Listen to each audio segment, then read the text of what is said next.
moi, je remercie beaucoup Sophie Anctil d'avoir accepté de parler au sein de notre séminaire, hein, sur un sujet qui passionne énormément de gens et qui s'appelle Parcours de l'implicitation au sein des co-illocutions. Donc, Sophie, je te donne la parole. Merci beaucoup. Alors, tout d'abord, je tiens à remercier Béatrice de m'avoir conviée à ce séminaire qui porte sur un sujet qui m'intéresse au plus haut point. Évidemment, vos retours vont être tout à fait bienvenus et constructifs pour la suite de mon travail. Donc, le travail que je vais vous présenter est une tentative de modélisation que je mène depuis plusieurs années sur un phénomène que j'ai appelé coillocution. Donc, j'ai entamé cette tentative de modélisation de façon à mieux circonscrire ce qui avait été l'objet de ma recherche doctorale, puisque j'avais travaillé sur les actes de langage indirect et notamment sur la question de leur traitement. Et donc, je nommais cet objet de recherche acte de langage indirect en référence à Searle. Et puis, petit à petit, je me suis dit que finalement, ce que j'avais croisé dans les corpus n'était pas réellement ce que Searle appelait un acte de langage indirect, c'est-à-dire une phrase qui accomplit un acte de langage par l'intermédiaire d'un autre acte de langage, mais plutôt un ensemble de valeurs illocutoires qui étaient superposées sur un même énoncé, parfois en différents points de la séquence linguistique, et qui étaient dérivés les uns des autres. Donc une forme d'impressionnisme des valeurs illocutoires qui pour autant n'était pas déstructurée puisque on y observait une forme de figement de la co-réalisation des énoncés illocutoires. Donc l'enjeu de ma présentation aujourd'hui va être de préciser la nature de cette superposition et la nature de la dérivation qui s'opère dans ces actes de langage. Donc, ce que je vais vous présenter est une forme de synthèse de cette réflexion. Alors, bien sûr, je vais revenir sur la définition d'acte de langage indirect. Je vais aussi proposer une conceptualisation plus globale de la dérivation illocutoire. Donc, je vous en présenterai les principes théoriques et également les hypothèses que j'ai tenté d'explorer pour caractériser ce que j'entends par coillocution. Donc, je m'appuie sur différents corpus d'études. Donc, vous verrez que parfois, je passe d'un corpus d'études à un autre pour tester ces hypothèses. Alors, comme je vous l'ai dit, la genèse du concept de coillocution va prendre appui sur une tentative de traitement des actes de langage indirect à l'aide d'outils informatiques. Donc, je vais revenir sur ce concept fondateur qui provient des recherches de Searle. Donc, je vais le définir et je vais tenter d'expliquer pourquoi la problématique de son traitement nous incite à reconsidérer les contours de cet objet. Alors, le concept d'acte de langage indirect a été introduit par Searle en 1975. Il est né de l'observation d'un phénomène que Searle a défini en ces termes. Donc, il dit, donc je traduis sa citation, « Il arrive que le locuteur énonce une phrase, veuille dire ce qu'il dit, mais veuille en même temps dire quelque chose d'autre. » Donc, ce premier principe va poser deux caractéristiques de l'acte de langage indirect. Donc, tout d'abord, l'acte de langage indirect va posséder une forme linguistique qui supporte deux actes de langage superposés et cette forme linguistique va donner à reconnaître une intention qui est, comme je l'avais dit dans ma thèse canonique, c'est-à-dire que ce n'est pas nécessairement l'intention qui est réelle, mais c'est celle qui est portée par l'énoncé, et une autre intention qui est à inférer.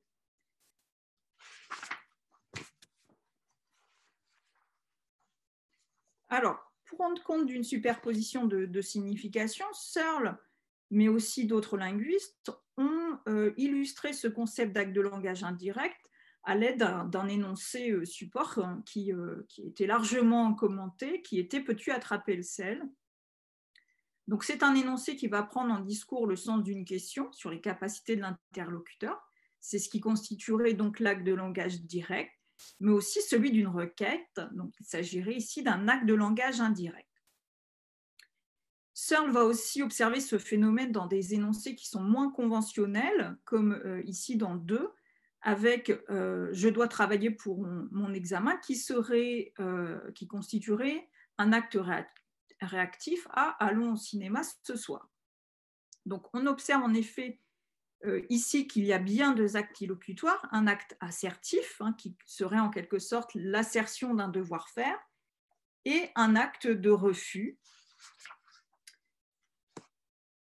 Alors, on voit à partir de ces 2 exemples que l'acte de langage indirect va observer un décalage sémantique entre ce qui est dit et ce qui est communiqué. Et l'acte de langage indirect, il correspondrait en quelque sorte à ce qui est communiqué. Donc, ce décalage va faire que l'acte de langage indirect va côtoyer de près le concept d'implicitation. Donc, l'implécitation va correspondre chez Grice à ce qui est communiqué, ce qui correspond au sens. Reste à savoir si les deux sous-classes qu'il distingue vont coïncider exactement avec un acte de langage indirect, comme le propose Braccops. Donc, il distingue donc une implicitation, un concept d'implicitation conventionnelle d'un concept d'implicitation non conventionnelle. Donc, les implicitations conventionnelles sont déterminées uniquement à partir des mots et de la forme des phrases énoncées, contrairement aux secondes qui se subdivisent en 2 catégories, les implicitations conversationnelles et les implicitations non conversationnelles. Donc, les implicitations conversationnelles vont résulter d'une transgression du principe de coopération. Et les implicitations non conversationnelles, quant à elles, vont être calculées sur la base du sens conventionnel des mots et des connaissances d'arrière-plan. Alors, il faut encore distinguer parmi les implicitations conversationnelles les implicitations généralisées des particulières. Donc, ces 2 catégories vont exploiter le principe de coopération et les maximes conversationnelles, mais elles vont se distinguer par le fait que les implicitations généralisées vont être déclenchées uniquement à partir du matériau linguistique et seront indépendantes du contexte, qui n'est pas le cas des secondes. Donc, on remarque sur ce schéma que l'acte de langage indirect ne recouvre pas l'intégralité du concept d'implicitation. Il correspond davantage à une implicitation conversationnelle. C'est sûrement d'ailleurs la reconnaissance d'un lien conventionnel entre le dit et le communiqué qui fonde la différence de concepts et qui va justifier la coexistence de ces 2 termes au sein de la littérature. Puisque Searle va aborder l'acte de langage indirect comme entretenant un lien conventionnel avec le matériau linguistique. Il va d'ailleurs aborder l'énoncé support à partir de 2 éléments qu'il nomme marqueurs de force illocutoire et marqueurs de contenu propositionnel. Alors, ces marqueurs ne semblent pas réellement se retrouver dans les énoncés supports tels quels, mais Searle va observer que certaines phrases semblent être associées par convention à un acte de langage indirect déterminé. De même, Anscombre va observer un marquage de ce qu'il appelle le processus de dérivation illocutoire. Notamment, il cite le cas du modal pouvoir, qui est un marqueur de dérivation illocutoire conduisant une requête au travers d'une loi de discours comme elle, si X questionne Y sur les possibilités qu'a Y d'exécuter une action F, X demande à Y de faire F. Alors, malgré tout, ce phénomène va poser la question de la nature de cette superposition. Est-ce qu'il s'agit ici simplement de polysémie ou de dérivation illocutoire? Alors, c'est une question qui divise la communauté linguistique. Alors, peut-être pour éclairer d'abord la différence entre les deux, faut-il rappeler que considérer qu'un acte de langage, qu'un acte illocutoire est dérivé d'un autre, c'est reconnaître l'existence de deux actes de langage, l'un qui serait primitif et l'autre dérivé. D'ailleurs, c'est ce qui transparaît dans cette citation d'Anscombe. Si l'énonciation E,S d'un énoncé E marqué pour un acte illocutoire I1 donne lieu à l'accomplissement d'un acte illocutoire I2 non marqué dans E, nous dirons que I2 est une dérivation de I1 ou encore que I2 est illocutoirement dérivé de I1. Alors, certains auteurs comme Roulet vont refuser de reconnaître l'existence d'une valeur primitive sous-jacente à la valeur dérivée d'un énoncé, comme peux-tu attraper le sel, qui est pourtant nécessaire pour que l'on puisse parler d'acte de langage indirect. Alors, ce qui justifie pour Anscombe de parler d'acte de langage indirect, c'est le fait que celui-ci doit son existence à un acte de langage primitif. Donc, il va distinguer justement une valeur dérivée d'une valeur primitive, et pour lui, la valeur dérivée ne vient pas se substituer à sa valeur primitive, elle va s'y ajouter. Et donc, il explique que la valeur primitive ne s'annule jamais complètement et qu'elle reste au moins présente en arrière-plan.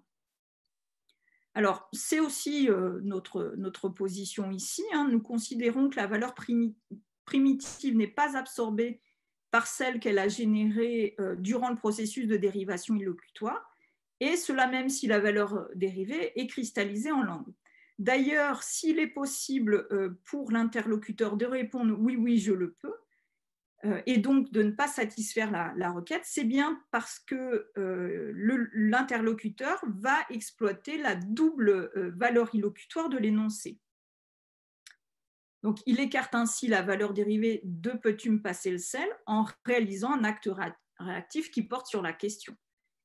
Donc, cette actualisation n'est possible que parce que la valeur de question de « peux-tu me passer le sel » n'a pas été absorbée au profit de la valeur de requête. Donc, c'est précisément la nature de cette dérivation qui va nous inciter à une refonte de notre objet d'étude en convertissant le concept de coillocution à celui d'acte de langage indirect. Donc, je reviendrai sur les autres raisons un peu après. Peut-être juste pour terminer sur ce point, donc faut-il préciser encore que ce concept de dérivation illocutoire va constituer un phénomène dont le fondement est de nature sémantico-discursif. Pour reprendre les propos d'Olga Galatanou dans son article sur l'implicite argumentatif.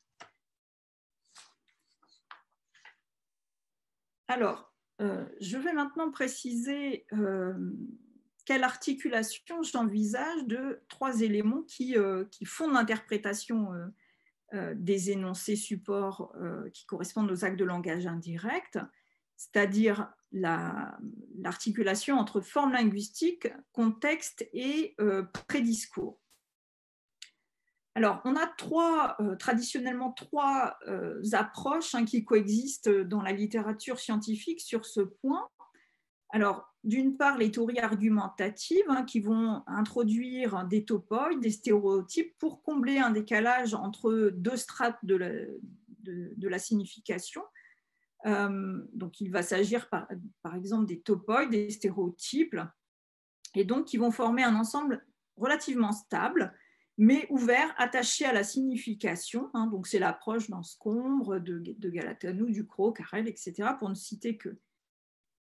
Alors, dans ce cadre, le lien va être envisagé comme étant d'ordre sémantique et comme étant intrinsèque à la langue. Le sens profond va être composé d'instructions argumentatives qui vont précéder la description, et on va alors poser le postulat de la surdétermination linguistique de l'interprétation des énoncés.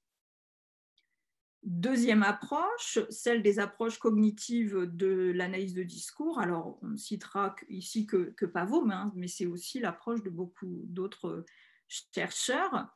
Donc, qui vont aborder le décalage entre les deux strates de la signification en appréhendant l'existence de prédiscours, c'est-à-dire de cadres prédiscursifs collectifs qui ont un rôle instructionnel pour la production et l'interprétation du sens en discours. Alors, dans cette perspective, la relation établie va être d'ordre sémantique, mais la conception des contenus sémantiques va comprendre aussi des éléments d'ordre pragmatique. Alors, il va s'agir de savoir, de croyances, de pratiques, et non plus simplement de formes. Donc, la détermination linguistique que l'on accorde à l'interprétation d'un énoncé va donc être ici plus relative, puisque c'est une approche qui fait le postulat de l'intersubjectivité. Enfin, dernière approche, celle de Grice et de ceux qui se revendiquent comme ses héritiers. Donc, on peut citer Sperber et Wilson, Meuchler et Reboul. Et donc ici, l'interlocuteur va identifier le contenu implicite par le fait qu'une maxime conversationnelle a été transgressée. Dans ce cas, le sens en contexte ne sera pas prévisible, mais le fruit d'une confrontation entre connaissances linguistiques, savoir encyclopédique, principes conversationnels et données contextuelles. Donc ici, les énoncés seront sous-déterminés sémantiquement, car on ne pourra attribuer au mot une signification fixe. Alors que l'on plaide pour une surdétermination, une sous-détermination linguistique de l'interprétation des énoncés, on va, dans tous les cas, reconnaître que l'accès au sens passe par le traitement et l'articulation de 3 types de données que je vais tenter de définir, ou du moins j'essaierai de préciser comment j'aborde ces trois composantes du sens. Donc les données linguistiques que va nous fournir la matérialité discursive des actes de langage indirect, et qui vont révéler des traces, des conditions de réussite des actes illocutoires. C'est ce que j'avais développé dans ma thèse. Les actes de langage indirect, leur matérialité s'appuie justement sur l'expression des conditions de réussite. Et donc, ce sont ces conditions de réussite que l'on retrouve à l'état de traces dans ces énoncés. Deuxième composante, les données cognitives qui vont correspondre à l'ensemble des connaissances que les locuteurs ont des conditions de réussite des actes illocutoires. Donc, on va intégrer ici les conditions d'énonciation, donc par exemple, quelle posture je dois adopter pour produire un acte illocutoire, quelles conditions sociologiques je dois respecter, dans quel lieu je dois m'inscrire pour produire cet acte illocutoire, éventuellement aussi quel état psychologique je dois manifester, etc. Et les conditions aussi de resignification des actes illocutoires.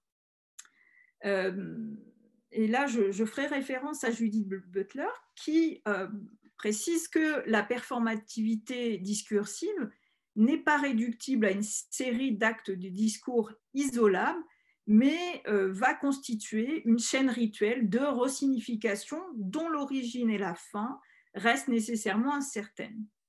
Donc, en ce sens, un acte n'est pas un événement momentané, mais sera perçu comme un nœud complexe d'horizon temporel et la condensation d'une itérabilité qui excède le moment qu'elle suscite.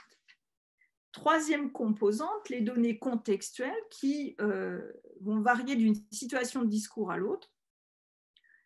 Pour que le discours puisse produire un acte illocutoire et qu'il ait la possibilité de resignifier, il va être nécessaire que les données du contexte rendent compte de conditions favorables à la réussite d'un acte illocutoire, mais aussi dans le même temps que les significations que l'acte du discours acquiert et les effets qui sont les siens excèdent les significations, les effets prévus, et les contextes dans lesquels il s'inscrit ne doivent pas tout à fait être les mêmes que ceux où il a trouvé son origine. Là encore, je reprends Judith Butler.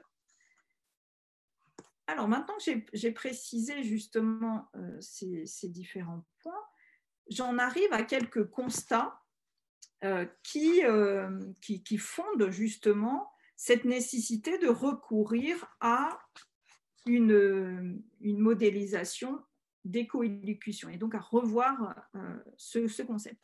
Alors, premier constat, la matérialité des actes de langage indirect ne peut être saisissable à partir d'un énoncé support qui va correspondre à une unité phrastique. Excusez-moi. Alors, on le voit bien ici dans cet exemple 3, puisque le locuteur va produire plusieurs actes expressifs et assertifs. Alors peut-être pour que vous puissiez comprendre, je vais vous lire ce passage. Tu sais entre nous combien je tiens à Amélie. Ah, si j'avais pu l'emmener avec moi là-bas, mais j'ai réfléchi qu'une ville de garnison avec des supérieurs hiérarchiques, quand on a une jolie maîtresse, c'est pas prudent. Mais Amélie t'est fidèle. Oui, je ne dis pas jusqu'à preuve du contraire. D'autre part, la laissant à Paris toute seule, elle va s'embêter. Il y a bien les copains, mais au fond, je les connais, c'est des cochons. C'est des cochons. Mon vieux, il n'y a que toi. Toi, tu es mon meilleur ami. J'ai confiance en toi comme en moi-même. Amélie te porte de l'affection. Hein, donc ici, on a bien plusieurs actes expressifs et assertifs qui vont contribuer à l'accomplissement d'un acte de niveau supérieur sur le plan discursif. Hein. Il s'agira ici d'une requête, hein, d'un acte directif dont l'objet va être de s'occuper d'Amélie. Donc ces unités pragmatiques supérieures vont constituer chez Van Dijk, vont correspondre à des macro-actes. Et Neff va proposer de dériver à partir d'une suite plus ou moins hiérarchisée de micro-actes ces macro-actes. Alors, deuxième constat qui fonde justement pour nous la nécessité de repenser ce concept, c'est le fait que les actes de langage vont être les traces d'un processus plus global que j'ai appelé processus transformationnel. Alors, je considère que l'organisation structurelle et les réalisations illocutoires qui vont matérialiser l'existence d'un macro-acte de langage vont se fonder sur la structuration cognitive de nos expériences langagières. Donc, c'est une structuration qui va être inscrite dans nos mémoires collectives et qui fonctionne comme révélateur de connaissances encyclopédiques et stéréotypiques. Donc là, sur ce point, je reprends Marianne Pavot et également Vincent Niquès, 98. Donc, c'est une approche qui fait donc l'hypothèse de l'existence de déterminations prélinguistiques du discours au sens de données antérieures à la mise en langage d'ordre perceptif et représentationnel, mais cependant préfigurées par la dimension linguistique et sur lesquelles vont s'appuyer les mécanismes de production langagière. Alors, ces cadres prédiscursifs collectifs sont appelés prédiscours et ils vont avoir un rôle instructionnel pour la production et l'interprétation du sens en discours. Ils vont fonctionner comme chaîne organisateur de types d'activités socio-langagières. Alors, au sein de ces cadres prédiscursifs va figurer le concept d'arrière-plan intentionnel qui est proposé par Searle.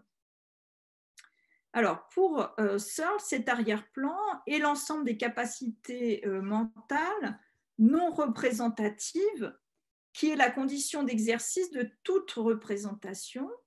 Les états intentionnels n'ont leur condition de satisfaction et ne sont donc les états qu'ils sont que parce qu'ils reposent sur un arrière-plan de capacité qui, prises en elles-mêmes, ne sont pas des états intentionnels.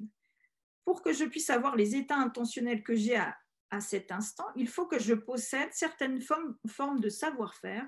Je dois savoir comment sont les choses et comment faire quelque chose, mais les savoirs en question ne sont pas en l'occurrence des formes de savoir-que. Alors, cet arrière-plan intentionnel va comprendre un arrière-plan profond et un arrière-plan local.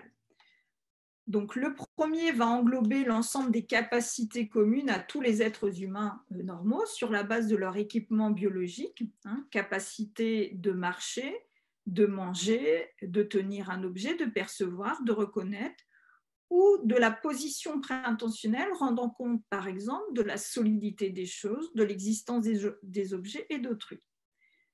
Le second va renvoyer aux pratiques culturelles locales et donc va comprendre l'ensemble des positions préintentionnelles que nous prenons face à des choses comme les voitures, l'argent ou même les dîners en ville. Là, ce sont des exemples qui sont d'ailleurs donnés par Searle.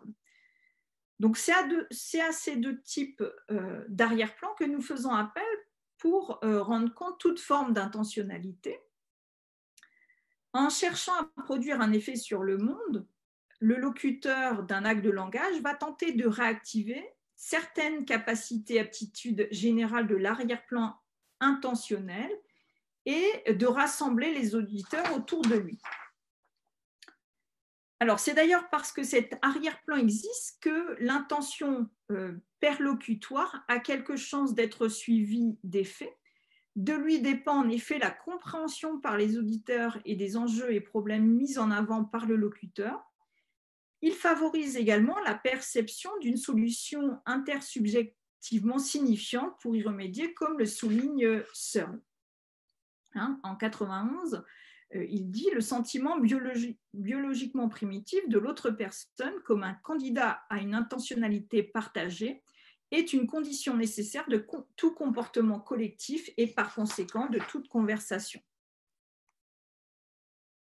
Alors, l'hypothèse que nous avons émise dans Anquetil 2014 est que la production illocutoire est marquée par cet arrière-plan intentionnel. Par exemple, les phrases sous-jacentes à la construction d'un macro-acte de demande vont constituer des témoins physiques et matériels de cet arrière-plan. Les actions nécessaires à la satisfaction de la visée perlocutoire vont être évoquées dans l'énoncé support de l'acte de langage. Donc, comme c'est le cas dans l'exemple cité ici, l'énoncé numéro 4. Dire Bianca, toi qui bosses dans mon quartier, t'irais pas voir en vitesse dans la rue qui remonte après le Zara un truc appelé l'âme nourrie pour voir s'ils vendent à manger du bio. Alors, dans cette intervention, la phrase sous-jacente à l'acte directif comporte plusieurs indices linguistiques ou marques qui renvoient aux étapes qui sont aussi des conditions nécessaires à la satisfaction de la visée perlocutoire du locuteur. Alors, on a tout d'abord la forme interrogative « pas », qui constitue une manifestation de la condition préliminaire, qui est chez Searle qu'il faut que A veuille réellement effectuer C, c'est aussi une condition de sincérité. Les propositions infinitives voir en vitesse dans la rue qui remonte après le Zara, un truc appelé l'âme nourrie, et voir s'ils vendent à manger du bio vont renvoyer à ce qu'il appelle la condition de contenu propositionnel, qui est que elle prédit l'action future C de A. Le syntagme pronominal « toi qui bosses dans mon quartier » va faire référence à une autre condition préliminaire, A est en mesure d'effectuer C, ou du moins elle pense que A est en mesure de le faire. Il n'est certain ni pour A ni pour elle que A serait conduit de toute façon à effectuer C de lui-même. Donc le respect de conditions de réussite relatives à un acte de requête va se manifester linguistiquement, ce qui laisse supposer que le locuteur a délibérément tenté de produire cet acte illocutoire. La prise en compte de cet arrière-plan intentionnel va permettre d'expliquer le processus de stéréotypage à l'origine de la formation de blocs pragmatiques d'action illocutoire, le recours répété à certaines aptitudes ou compétences pour satisfaire notre visée va se traduire en discours par une sorte de figement des phrases sous-jacentes. La signification lexicale va porter ainsi sur notre vision stéréotypée de l'intention perlocutoire et du processus transformationnel qui va permettre de la satisfaire. Alors, on en arrive aux différents principes théoriques qui vont fonder ce concept de coélocution. Alors, nous l'avons dit, nous partons du constat que ce que nous offre la réalité empirique, ce ne sont pas au contraire des énoncés qui indiquent idéalement la présence d'un acte illocutoire déterminé, mais plutôt des énoncés sur lesquels vont se superposer plusieurs actes de langage, parfois en divers points de la séquence linguistique, de façon à mettre en œuvre un processus transformationnel plus global. Donc, nous proposons un cadre théorique dans lequel 4 concepts majeurs vont coexister et s'articuler. Alors, le concept de macro-acte de langage, qui correspond finalement au genre discursif, le concept de schéma narratif, d'implicitation et de point de vue énonciatif. Alors, on va partir d'une interrogation. Est-ce que les actes de langage constituent une trace de l'organisation de la sphère sociale? Alors, si l'on suit James Taylor, toute organisation naît et se structure à partir des transactions qui s'opèrent, aussi bien au sein des conversations que des textes produits, construisant ainsi la relation interpersonnelle. Donc, dans cette perspective, l'acte de langage serait une trace de ces transactions et la hiérarchie qui s'opérerait entre actes de langage serait une trace du système établi. Donc, c'est une perspective qui est issue du champ des sciences de l'information et de la communication, mais qui renouvelle les théories de la performativité en examinant comment les organisations sont performées par d'innombrables échanges et transactions quotidiennes. Donc, ce renouvellement reconsidère la procédure opérée par l'action illocutoire en intégrant la possibilité d'une pluralité d'instances énonciatives dans l'acte performatif et qui interagissent pour la satisfaction de l'action illocutoire. Cette approche nécessite un dispositif théorique qui opère une répartition des rôles actionnels dans le processus performatif. Alors, cette nécessité va nous conduire à adopter une approche sémiopragmatique des actes illocutoires capable de structurer la transformation opérée par l'acte de langage, et c'est d'ailleurs notre deuxième point. Alors, on peut rappeler que déjà Sbiza proposait d'utiliser les modèles de la sémantique narrative pour représenter les actes de langage comme des transformations d'état. Dans cette même lignée, Carantini va aborder tout signe ou séquence de signes comme une médiation active permettant de comprendre la nature des transformations et donc traiter l'acte illocutoire comme une médiation de l'interaction communicationnelle permettrait ainsi de mieux situer le statut intentionnel de l'acte illocutoire en différenciant ce que l'on dit de ce que l'on veut faire lorsqu'on énonce quelque chose. Donc la théorie sémionarrative va disposer d'outils qui vont offrir la possibilité de représenter les énoncés qui servent à accomplir des actes de langage comme des événements dynamiques où s'accomplit une certaine transformation.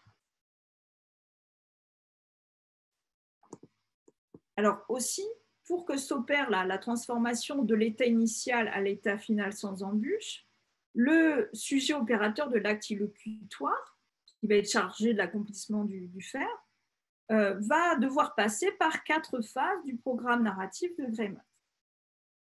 Alors, c'est d'ailleurs ce que Couronne a montré en abordant les actes de langage à partir de l'action et des transformations qu'il opère.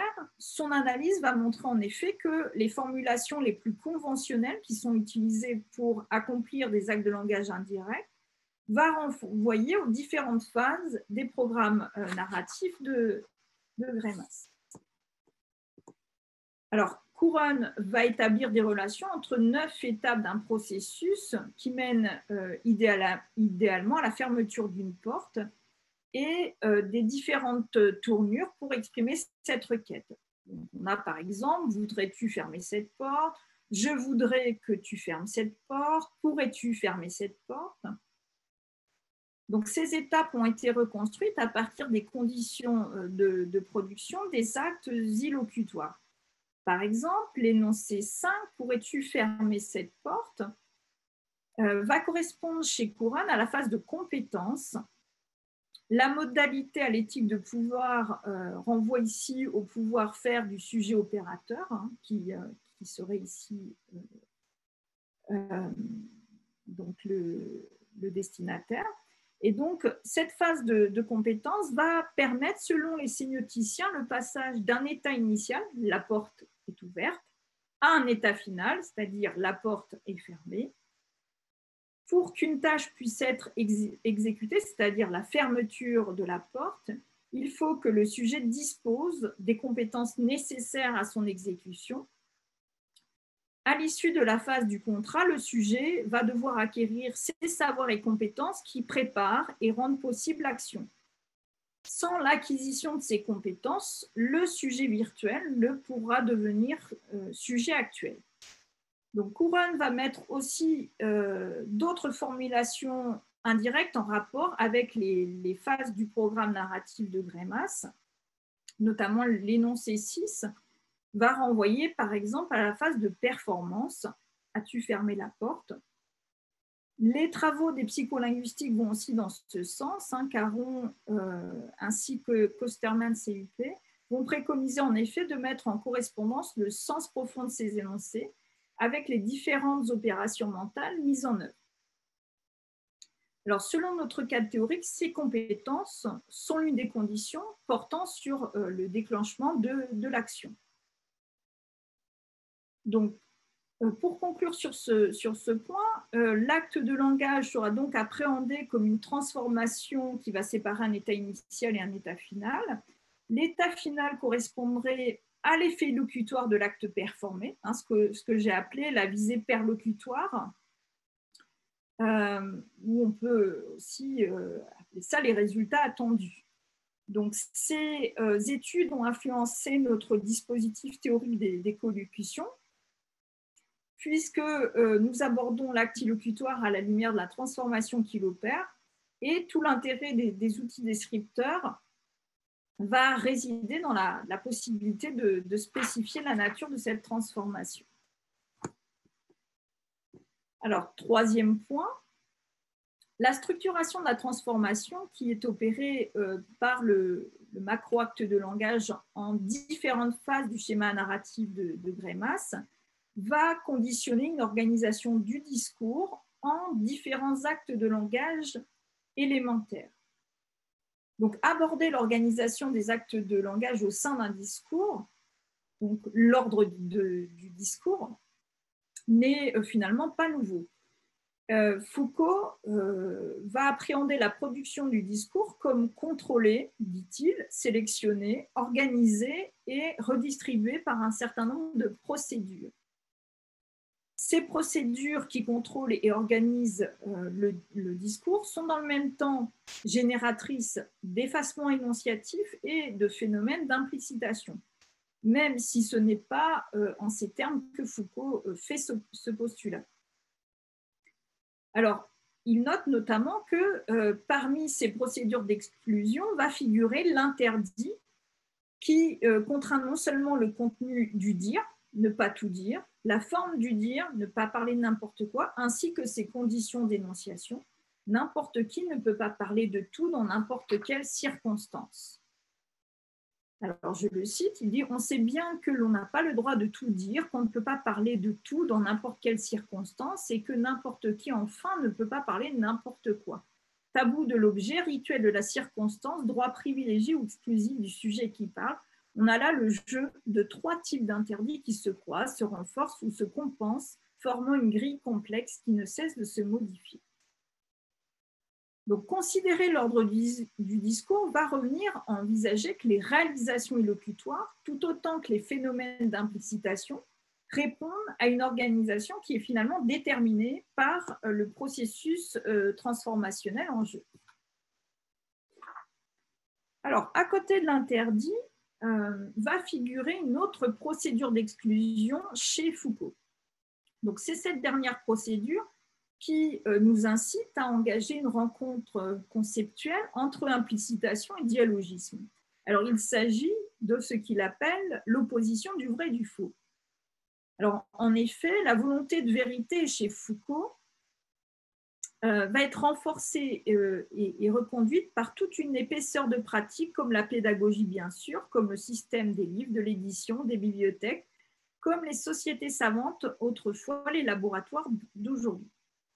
Donc, la distribution institutionnelle qui opère sur ces pratiques exerce sur les autres discours une sorte de pression et un pouvoir de contrainte qui va conduire Foucault à faire l'hypothèse d'une dénivellation entre les discours. Ainsi, il va distinguer les discours qui se disent au fil des jours et des échanges et qui passent avec l'acte même qui les a prononcés, des discours qui sont à l'origine d'un certain nombre d'actes nouveaux de paroles qui les reprennent, les transforment ou parlent d'eux, bref, les discours qui, indéfiniment, par-delà leur formulation, sont dits, restent dits, sont encore à dire, sans non plus opérer une frontière entre discours fondamentaux et créateurs et ceux qui répètent, glosent et commentent. Alors, dès lors que l'on interroge les sources des discours au sein d'une théorie de l'action, on doit aussi proposer une définition du concept d'auteur. Alors, si l'on suit Foucault, l'auteur n'est pas l'individu parlant qui a prononcé ou écrit un texte, mais plutôt un principe de groupement du discours qui explique l'origine de leur signification et dont l'identité a la forme de l'individualité et du moi. Alors, dans cette perspective, celui qui prononce ou écrit un texte n'est d'ailleurs pas celui qui invente, puisqu'un certain nombre de règles, une sorte de police discursive va s'imposer à lui. Foucault va envisager d'ailleurs le rituel comme un système de restriction. Alors, je le cite. Le rituel définit la qualification que doivent posséder les individus qui parlent et qui, dans le jeu d'un dialogue, de l'interrogation, de la récitation, doivent occuper telle position et formuler tel type d'énoncé. Il définit les gestes, les comportements, les circonstances et tout l'ensemble de signes qui doivent accompagner le discours. Il fixe enfin l'efficace supposée ou imposée des paroles, leur effet sur ceux auxquels elles s'adressent, les limites de leur valeur contraignante. Les discours religieux, judiciaires, thérapeutiques et pour une part aussi politiques ne sont guère dissociables de cette mise en œuvre d'un rituel qui détermine pour les sujets parlants à la fois des propriétés singulières et des rôles convenus. Donc, si la question de l'auctorialité mérite d'être interrogée au sein d'une théorie de l'action, c'est parce qu'on ne peut pas négliger la part coopérative et procédurale de l'interaction performative. Alors, en effet, et là je fais référence à Denis 2006, les énoncés performatifs ne peuvent pas être tenus par un être solitaire pour être heureux. Ils nécessitent un auditoire qui non seulement est performé par les énoncés, par exemple en devenant marié, mais participe pleinement à cette performation en tant qu'ingrédient productif de certaines conditions de félicité. Par exemple, il peut s'agir de consentir en passant les bagues. Alors, dans le cadre d'un discours institutionnel, la performativité ne tient en effet pas à un sujet souverain, comme le rappelle Judith Butler, mais plutôt à l'attribution de contraintes habilitantes conférées à des instances énonciatives du dit lieu institutionnel. Donc, elle dit détacher l'acte de discours du sujet souverain constitue la base d'une conception alternative de la puissance d'agir et ultimement de la responsabilité, conception qui reconnaît pleinement la manière dont le sujet est constitué dans le langage et la façon dont il se crée aussi dérivé d'un autre lieu. Celui ou celle qui agit, agit précisément dans la mesure où il ou elle est institué comme acteur ou actrice, opérant dès le départ à l'intérieur d'un champ linguistique de contraintes habilitantes. Alors, par ailleurs, la question de l'auctorialité des actes de langage touche du doigt la question de la responsabilité, qui, même si elle émane du domaine juridique, a aussi une pertinence au sein d'une théorie de l'action. Alors, Ricoeur rappelle cet ancrage juridique.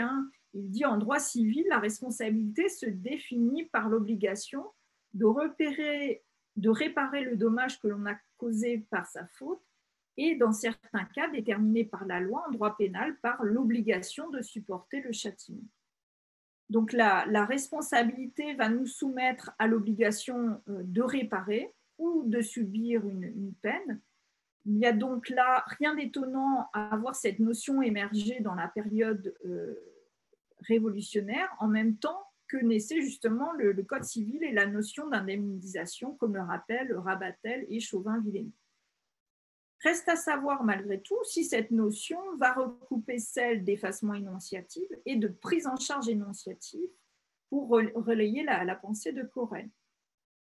Les travaux qui mettent en cause l'autonomie du sujet ne manquent pas en linguistique, hein, que l'on dénomme la présence d'énonciateurs multiples et donc de points de vue multiples au sein des énoncés par le concept de dialogisme ou de polyphonie, ou que l'on parle d'hétérogénéité constitutive montrée chez Autier et Revuse, on tente dans tous les cas de comprendre ou du moins de dénouer le millefeuille octorial d'un acte d'énonciation. Philippe Schepens rappelle d'ailleurs que nos sociétés ne sont composées d'individus qui ne tireraient leur discours d'eux-mêmes, mais de groupes sociaux, de classes sociales, d'appareils politiques, d'intérêts économiques contradictoires, de référents idéologiques alternatifs. Alors, les principes de notre modélisation étant posés, donc, je vais maintenant introduire ce concept de coélocution de façon à circonscrire les contours de la réalité empirique de cet objet au sein de la matérialité discursive, notamment son étendue, la dérivation illocutoire qui s'y déploie et le processus transformationnel qui est mis en jeu. Alors, je définirai ce concept de coélocution comme un macro-acte de langage qui va impliquer une superposition d'actes illocutoires hiérarchiquement ordonnés, dérivés les uns des autres, dont la réalisation est indissociable, qui produisent un enchaînement énonciatif et qui répondent à une logique narrative garante de la réussite du processus transformationnel. Donc, cette définition va impliquer des caractéristiques qui sont propres aux coélocutions et que j'ai soumis sous forme d'hypothèse.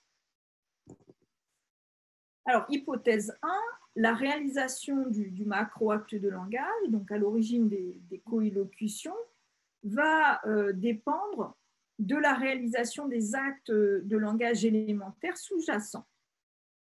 Alors, pour explorer cette première hypothèse, je me suis appuyée sur l'exemple du macro-acte de langage alerté. Donc, la transformation perlocutoire qui est induite par ce macro-acte de langage va impliquer un processus global qui, s'il peut être dissocié en actes de langage distincts, va nécessiter la réalisation de trois unités que j'avais défini avec un collègue, Vivien Loveria, dans un article de 2016. Alors, il faut distinguer au sein de ce macro-acte un acte assertif. Le message informe d'un danger qui est lié au rapprochement de l'interlocuteur avec le danger. Et une telle assertion va permettre de légitimer la mise en place d'un processus transformationnel ayant pour but de compromettre le rapprochement de ce danger avec l'interlocuteur. Deuxième acte de langage élémentaire, un acte expressif.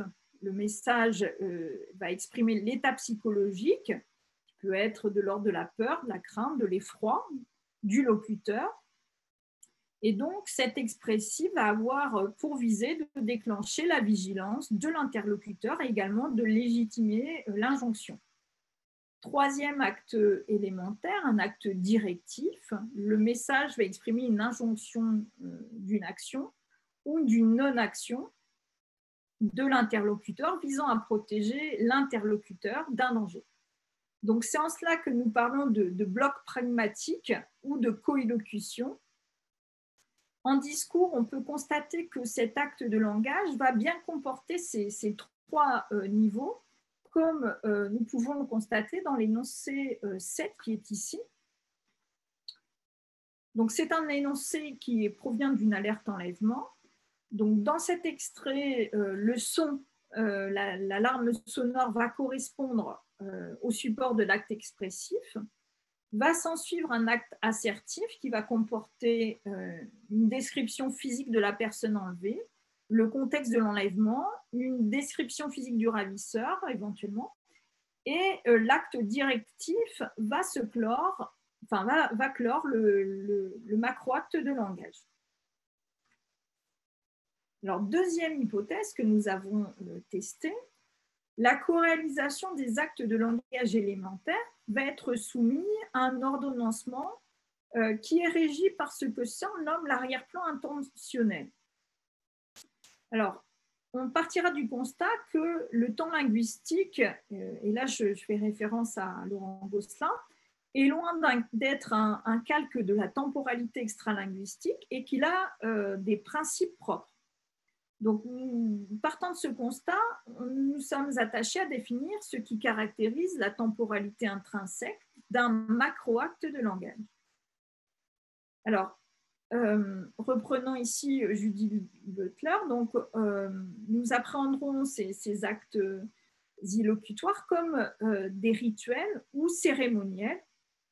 Et donc, ce qui nous intéresse particulièrement ici, c'est que Judith Butler va rappeler qu'un énoncé illocutoire ne fonctionne que s'il reçoit la forme d'un rituel, autrement que s'il est répété et dans la mesure où son effectivité n'est pas limitée au seul moment de l'énonciation. Donc elle dit le moment d'un rituel est un condensé d'historicité, il se dépasse lui-même vers le passé comme vers le futur. Il est l'effet d'invocation antérieure et future qui constitue l'énoncé en question et lui échappe. Alors, donc nous l'avons, enfin je l'ai dit, donc j'adopte une perspective sémiopragmatique mais aussi cognitive. Et de ce fait, j'appréhende la temporalité du point de vue de la capacité des locuteurs à situer les situations dans le temps, les unes par rapport aux autres, en faisant appel à leur mémoire encyclopédique et épisodique, et donc du point de vue de leur capacité à anticiper des scénarios et à identifier la situation totale. Alors, selon Dessal et Gadakour, si nous sommes en capacité de raisonner et de communiquer sur le temps, c'est parce que nous faisons appel à une mémoire temporelle, c'est-à-dire à une structure cognitive qui est capable de stocker des relations temporelles entre les situations mémorisées, perçues ou imaginées. Donc, l'ordonnancement des actes de langage élémentaires doit refléter la structuration de notre mémoire temporelle pour que le locuteur parvienne à satisfaire sa visée perlocutoire. Donc, nous avons testé cette hypothèse dans le cadre d'une enquête qui était financée par l'ANDRA, donc avec mon collègue Vivien Loveria, en soumettant 4 textes qui correspondaient à 4 configurations concurrentes de l'ordonnancement des actes de langage élémentaire. Alors, voici le premier texte, où on a bien ici un acte assertif qui porte sur le contexte de l'enlèvement. Donc aujourd'hui, vers midi, Élise, âgée de 3 ans et demi, a été enlevée à Arles par 2 hommes et une femme qui ont agressé le père avec qui elle se promenait. Les ravisseurs ont pris la fuite à bord d'un véhicule Renault Modus immatriculé 399 ADB. Donc, deuxième acte assertif qui va porter sur la description physique de la personne enlevée. Donc, elle mesure 97 cm de corpulence normale, cheveux mi-longs, châtain clair, a des yeux marrons. Elle porte un pantalon de toile noire, des chaussettes montantes, un gilet de laine gris et noir et une parka capuchée. Enfin, un acte directif. Si vous localisez l'enfant ou les suspects, n'intervenez pas vous-même et appelez la police.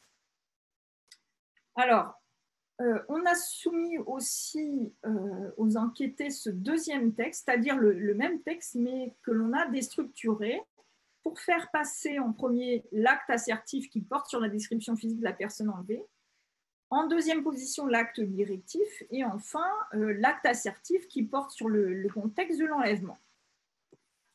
Un troisième texte qui va enchaîner un acte assertif qui porte sur le contexte de l'enlèvement, l'acte directif, l'acte assertif portant sur la description. Et donc, c'est une enquête qui montre bien qu'une déstructuration de l'ordonnancement des actes élémentaires va constituer une rupture de la logique cognitive, puisque le texte 2, donc celui qui n'a du coup pas subi de déstructuration de l'ordonnancement, va apparaître pour les enquêtés comme étant celui qui est le plus à même de satisfaire les effets perlocutoires visés, et ce, sans équivoque. Alors, ce n'est pas réellement surprenant. Le texte 2 va donc bien répondre à l'ordonnancement suivant. Hein. Donc, on amorce l'alerte enlèvement par un acte assertif qui porte sur le contexte, puis un acte assertif qui porte sur la description physique de la personne enlevée, et enfin un acte directif. Alors, cette structure apparaît pour les enquêtés comme étant, je cite, la plus pertinente, la plus efficace, la plus lisible, la plus logique, la mieux construite pour satisfaire les effets perlocutoires visés par le dispositif, et donc la mieux organisée. Cette structure en 3 temps va conditionner la réussite d'un processus transformationnel qui est déterminé et qui consiste à, tout d'abord, susciter l'émotion pour capter l'attention du destinataire. Et donc, cette visée, on la doit à l'acte expressif, à l'alarme. Une deuxième visée qui consiste à porter à sa connaissance des informations sur l'enlèvement pour lui permettre de reconnaître la victime ou le ravisseur, et donc que l'on doit aux actes assertifs qui portent sur le contexte de l'enlèvement et sur la description physique de la personne enlevée. Et enfin, une troisième visée qui est de faire agir l'auditeur et que l'on doit à l'acte directif. Alors, on en arrive à la troisième hypothèse. L'ordonnancement des actes de langage élémentaire, on l'a vu, va suivre une logique cognitive qui, si elle est déstructurée, va compromettre la satisfaction de l'intention perlocutoire. Alors, il faut préciser que cette logique cognitive est finalement de nature narrative. Et donc, ce sera notre troisième hypothèse. Donc, de ce fait, le schéma narratif de Greimas va sembler pouvoir être mobilisé pour structurer ces mécanismes d'anticipation perlocutoire qui sont mis en place par les locuteurs et qui constituent d'ailleurs une forme de matrice actionnaire qui est inscrite dans la mémoire collective. Alors, selon Frankel, la performativité d'un énoncé, quel que soit son support, va tenir à sa capacité à réitérer un acte performatif et donc à trait à la permanence. Donc, nous citons ici un exemple de cette représentation des coélocutions en phase du schéma narratif qui est issu d'un article que j'ai coécrit avec Cécile Tardy, qui est paru en 2020, dans lequel le programme de faire de l'acte directif va être établi selon quatre niveaux. Alors, l'objectif de la phase 1 de manipulation va être de convaincre le destinataire, de la nécessité d'engager un processus transformationnel. Pour cela, le locuteur fera état d'une situation lacunaire pour lui-même ou pour un tiers, situation lacunaire qui mérite réparation. La situation initiale étant perçue comme négative, l'acte aura pour finalité de lui substituer une situation positive. Et donc, cette action se matérialise par la production d'un acte subordonné à valeur assertive. Le manque va être ainsi exhibé et instrumentalisé afin d'amener l'interlocuteur à un acte de réparation en satisfaisant la demande qui lui est faite. Alors, aussi, on peut noter, comme le souligne Kroll, que le requérant va s'efforcer de justifier et d'argumenter sa démarche en s'appuyant sur des principes de légitimité qui sont supposés partagés. Notamment, on peut penser au sentiment universellement partagé du juste et de l'injuste, du devoir d'assistance. Et donc, à l'acte assertif va donc s'ajouter un acte subordonné à valeur expressive qui va permettre au locuteur de manifester son attitude vis-à-vis de l'état du monde existant. Et donc, c'est un état dont il évalue la transformation comme étant possible, c'est souhaitable ou nécessaire. Donc, le requérant va pouvoir opérer un transfert symbolique et affectif négatif sur le destinataire afin qu'il soit affecté.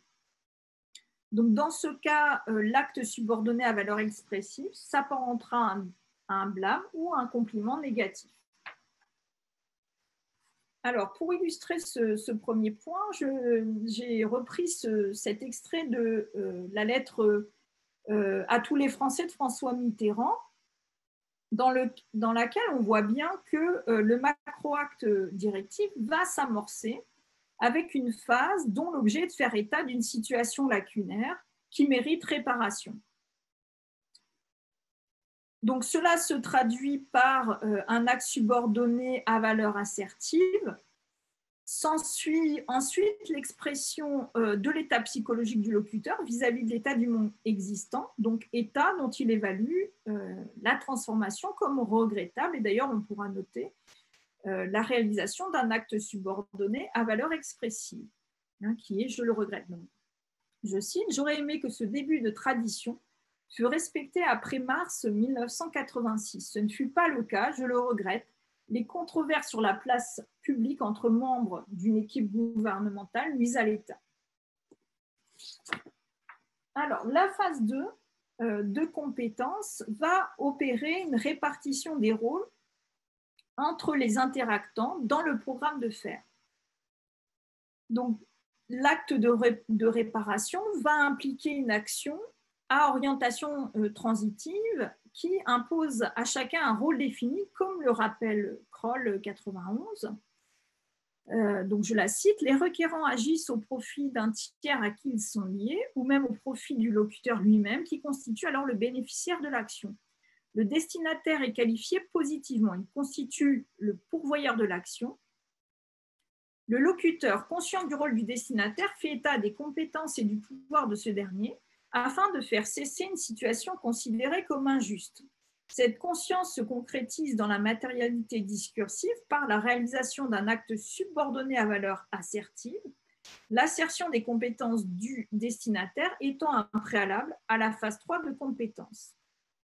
Dans le cadre de la phase 3 de performance, le locuteur dote explicitement le destinataire d'un programme de faire, donc d'une action future qui serait menée par l'interlocuteur, de façon à satisfaire sa visée perlocutoire.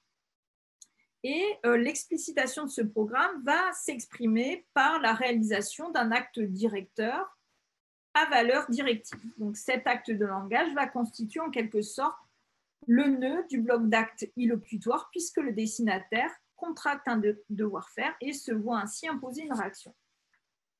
Alors, ces deux phases vont s'illustrer dans les exemples 9 et 10, où François Mitterrand se montre expert des questions européennes et dote les citoyens d'un programme de faire qui est voté pour lui. Alors, énoncé 9 correspondrait à la phase 2. On ne peut concevoir une Europe solide si elle se révèle incapable d'assurer par elle-même la sécurité des peuples qui la composent. On ne peut non plus concevoir une défense commune sans l'autorité d'un pouvoir politique central. Phase 3, qui correspond ici à l'énoncé 10, j'en appelle à la volonté nationale, au sens de la grandeur, à notre capacité d'union, au service des grandes causes, et l'Europe en est une, je m'y consacrerai. Alors, phase 4, donc cette phase 4, elle va correspondre à une anticipation des formes de rétribution possibles de la demande. Donc, il va s'agir de reconnaissance, de récompense. Le locuteur n'a pas nécessairement le pouvoir de faire advenir une quelconque condamnation si la demande est insatisfaite, mais l'interlocuteur est enfermé dans un jeu où il n'y a qu'une issue satisfaisante acceptée pour éviter une condamnation future. Donc, cette anticipation des formes de rétribution possibles peut conditionner un acte promissif de récompense en cas de rétribution positive ou négative, ou une menace, sanction en cas de rétribution négative. Alors, dans la lettre à tous les Français, donc cette phase s'exprime par un acte promissif de rétribution positive de la demande, qui serait d'aller à l'idéal et implicitement voter pour François Mitterrand. Alors, on le retrouve dans cet énoncé 11, notamment dans La France unie, elle le pourra. Alors, j'en arrive donc à cette représentation de l'ordonnancement des actes illocutoires qui sont impliqués par les phases du processus transformationnel lorsque un acte directif est produit. Alors, j'en viens à l'hypothèse 4, alors qui pose, enfin qui tend à infirmer le fait que les actes élémentaires sous-jacents conditionnent des postures énonciatives déterminées et qui ont été formalisées chez Rabatel en co-énonciation, sur-énonciation, sous-énonciation.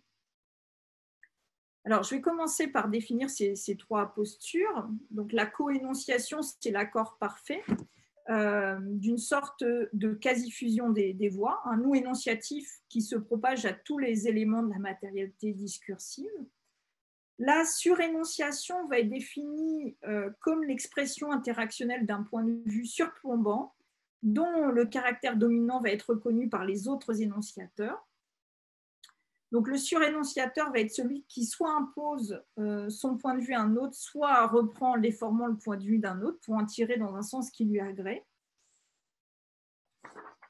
Et enfin, la sous-énonciation correspond à un pas plus loin vers le dissensus et qui consiste en le fait de reprendre le point de vue de l'autre, mais sous une forme distanciée. Ici, le point de vue de l'autre n'est plus pris en charge, il est seulement pris en compte. Alors, j'ai soumis cette hypothèse à un corpus d'études. Donc, il s'agit du rapport de la mission commune d'information de l'islam en France à un islam de France. Et donc, l'exploitation de mon corpus a cherché à retracer la genèse intertextuelle d'une activité d'expertise pour établir une typologie des formes de dialogisme et de leur rôle dans l'action illocutoire, en l'occurrence dans la réalisation d'un macro-acte directif de prescription. Alors, dans le cadre de notre corpus, l'objectif de cette première phase va être de légitimer la mission d'information sur l'organisation, la place et le financement de l'islam en France et de ses lieux de culte. Donc pour cela, le locuteur va manifester son attitude, son état psychologique vis-à-vis d'une situation qui est jugée lacunaire pour la société française, tout comme pour la communauté musulmane de France, et donc une situation lacunaire qui, de ce fait, va mériter réparation et qui va justifier la mise en place d'un processus transformationnel. Donc on va y associer à cela des actes expressifs, des points de vue externes ou externalisés, une forme d'effacement énonciatif du locuteur et une forme de co-énonciation. Alors, on va rappeler que la mission d'information est contrainte par une exigence rhétorique, qui est la construction discursive par les données empiriques et qui exclut du champ d'action pragmatique du locuteur une forme de droit à l'expressivité lyrique et qui, de ce fait, explique une forme d'effacement énonciatif. Donc, on comprend donc que ce soit la voix d'énonciateur externe que l'on voit transiter dans cet acte expressif ou tout au moins de voix que l'on a externalisée. Donc, l'externalité d'une voix requérante va se manifester notamment dans l'usage de la deuxième personne à l'origine du constat d'ostracisme du culte musulman en France, comme on peut le constater dans l'énoncé 2. Vos rapporteurs avaient décelé. Donc, le point de vue du locuteur va se construire ici sur le point de vue des rapporteurs que l'auteur de la mission reprend sans manifester explicitement une prise en charge de ce point de vue. L'acte expressif ici va prendre la forme de ce que Charaudeau appelle un acte allocutif. Donc, c'est un acte qui permet d'opérer une modification du statut des rapporteurs, les faisant passer d'énonciateur source au statut d'énonciateur externe. Le procédé pour le moins étonnant si l'on tient compte de la dimension collective de l'expertise. Alors, le procédé rhétorique, on l'a dit, va consister à externaliser des points de vue qui sont pourtant source du rapport, comme on peut le voir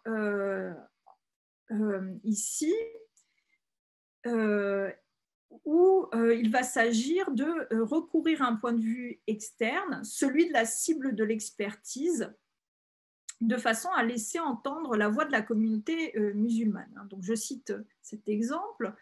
La situation nationale et internationale de ces derniers mois, de ces dernières années, a placé, bien malgré elle, la communauté musulmane vivant en France au cœur de débats et d'interrogations provoquées par l'amalgame trop fréquent entre l'islamisme radical et l'islam. Donc ici, le bien malgré elle fonctionne en effet comme une forme de dialogisme interlocutif.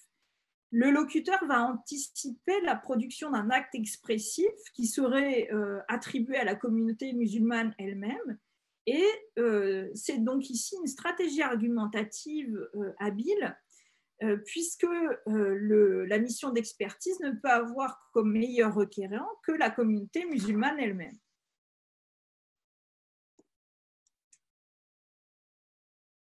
Alors, les rédacteurs de la mission,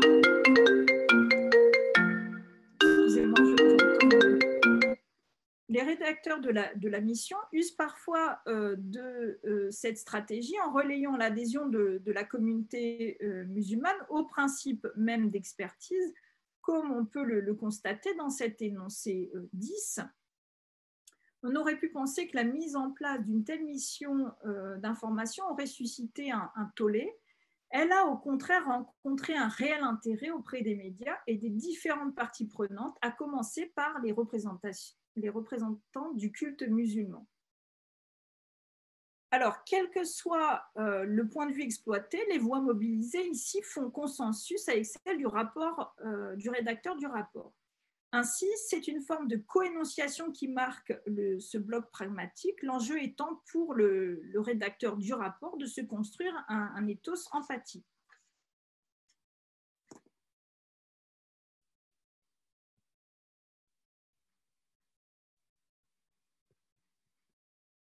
Alors, dans cette dernière étape de la phase de compétence,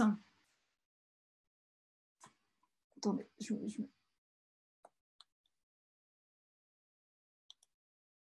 Alors, dans cette dernière étape de la phase de compétence, l'acte de langage réalisé revêt une valeur expressive et son but illocutoire va consister à récuser les capacités d'expertise de la doxa pour légitimer l'action de la mission d'information parlementaire.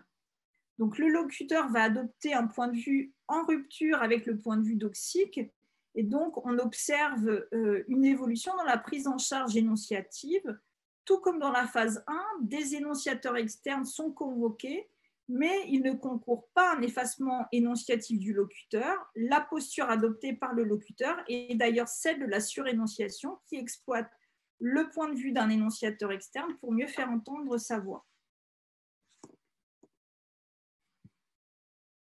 Alors, le dissensus provoqué par la mise en concurrence des points de vue va s'exprimer notamment à travers des actes méta-actionnels qui prennent le contre-pied du point de vue énonciatif cité et qui vont participer à définir les principes de l'expertise et à construire l'éthos des instances sénatoriales sur le plan éthique. Donc, cet exemple 11 va montrer en effet que l'un des enjeux de cette phase de compétence est précisément de poser les principes éthiques d'une mission d'information portant sur l'organisation, la place et le financement de l'islam en France. Donc, sachant que elle ne peut se réduire à une collecte de lieux communs, puisque l'auteur du rapport fait ainsi valoir l'exigence intellectuelle de la commission d'expertise. Dans cette phase de compétentialisation du locuteur, c'est une nouvelle fois la capacité d'expertise de la voix doxique qui est au cœur de la disqualification. Donc, en témoigne l'extrait 12, dans lequel les conséquences attribuées à une dénomination erronée de l'islam vont compromettre le bon déroulement du processus transformationnel qui est engagé par la mission et qui sont lourdes de conséquences, radicalisation d'un côté, acte islamophobe de l'autre. Donc, on peut citer cet exemple. En fait, pour beaucoup d'entre nous, l'islam est encore vu comme une religion d'étrangers, voire comme une religion étrangère. Donc, les actes méta-actionnels procèdent aussi par une rectification conceptuelle de la définition traditionnelle et donc doxique de la communauté musulmane, comme on peut le constater dans cet exemple 13. L'expression de communauté musulmane reste une pure commodité de langage, là où la référence à des communautés musulmanes serait mieux appropriée. Alors, dans cette première étape de la phase 2, l'énonciateur auteur du rapport, par la disqualification qu'il opère sur le plan doxique, va légitimer le recours de l'expert. Donc, cette première étape de la phase de compétence va fonder la deuxième, qui est marquée par la présence d'actes de langage assertifs qui visent à faire état des données empiriques récoltées dans le cadre de la mission d'information et ainsi à rendre compte des compétences des experts. De cette phase de légitimation des compétences de l'expert ou des experts va dépendre la capacité de la mission d'information à réparer la situation lacunaire qui est décrite en phase 1. Le recours à des voies expertes fondant l'assertion ou les assertions du locuteur va constituer un moyen pour lui de faire valoir un point de vue surplombant, puisque la posture énonciative est alors celle de la surénonciation, comme c'est le cas dans cet exemple 14. On constate en effet dans cet extrait que l'auteur du rapport fait entendre au style direct les voix de Solène Joanneau, qui est auditionnée pour ses compétences en sociologie et de l'étymologie, de façon à proposer une définition de l'imam qui satisfait la condition préliminaire de l'assertion. La condition va en effet que le locuteur dispose de preuves, tout au moins de données empiriques, pour asserter le contenu propositionnel. Et ce recours à la parole de l'autre va servir ici le jeu argumentatif de l'auteur du rapport qui marque son intervention dans la construction argumentative par l'expression impersonnelle, il convient de souligner.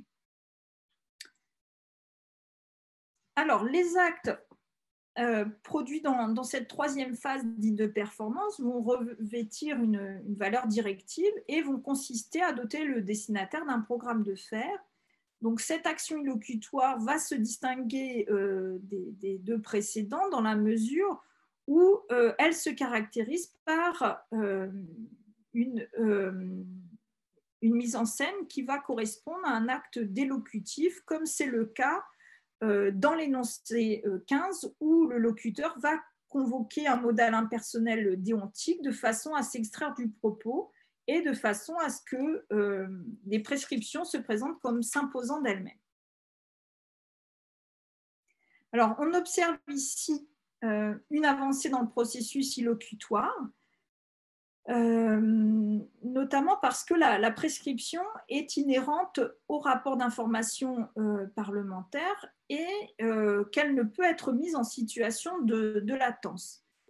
Donc, de ce fait, la mise en discours va être associée à une posture énonciative de surénonciation qui va opérer une désinscription énonciative à défaut d'être mis en situation de latence pour moins menacer le territoire de la cible de l'expertise.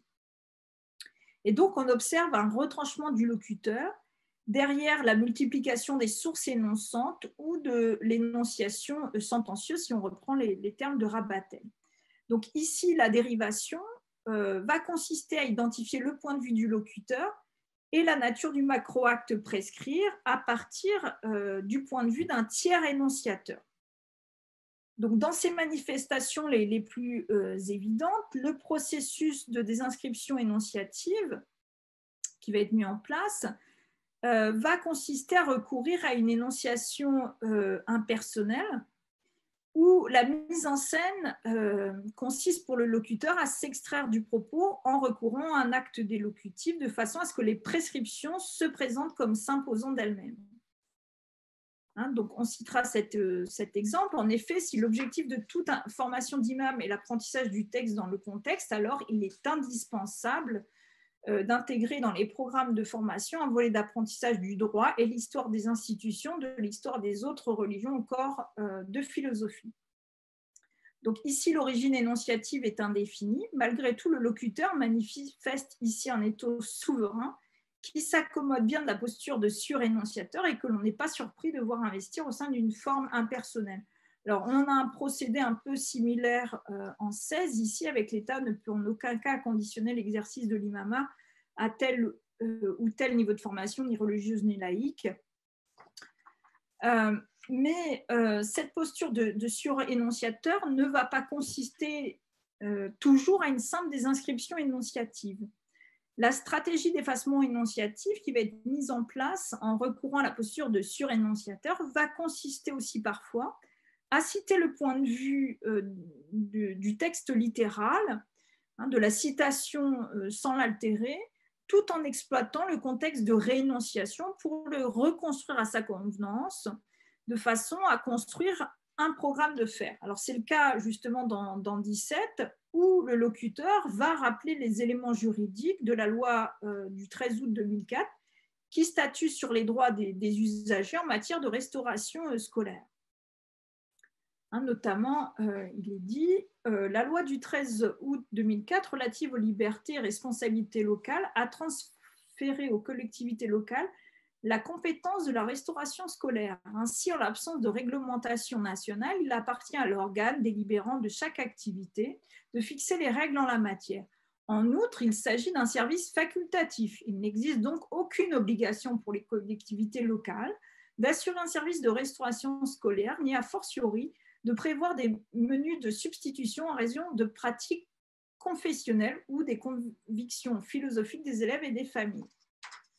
Donc ici, les actes produits sont nature assertive, mais l'assertion vient légitimer le programme de faire ou de ne pas faire et permet de dériver un acte directif qui serait de ne pas fournir de repas de substitution du fait de pratiques confessionnelles. Donc la stratégie argumentative employée ici correspond à ce que Ducrot entend par autorité polyphonique.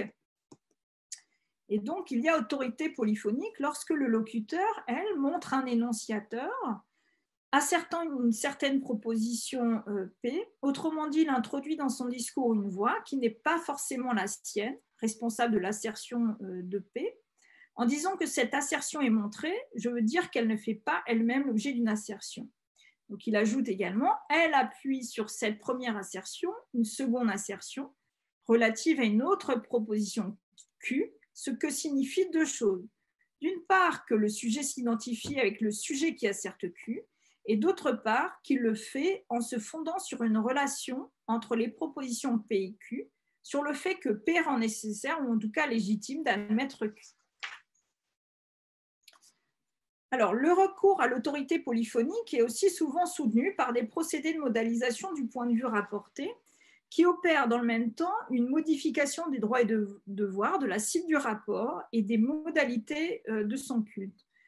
Donc, on observe ce phénomène dans la partie du rapport qui est consacrée à la recherche d'un interlocuteur institutionnel pour représenter le culte musulman, où l'on observe un ajustement sémantique de la dénomination islam en France, substituée par Islam de France. Donc ici, la rectification opère comme une restriction de la dénomination qui va permettre une restriction des formes de l'islam en France et notamment d'exclure un islam qui serait consularisé. Alors, tout au long de ce passage, les citations et reprises dialogiques ne sont pas seulement exploitées pour rappeler une assertion, mais également parce qu'elles manifestent une modalisation d'une assertion, et donc elles constituent un acte expressif qui vont servir ainsi le projet pragmatique de l'auteur du rapport, notamment en favorisant la conversion de l'assertion en prescription, comme c'est le cas en 19.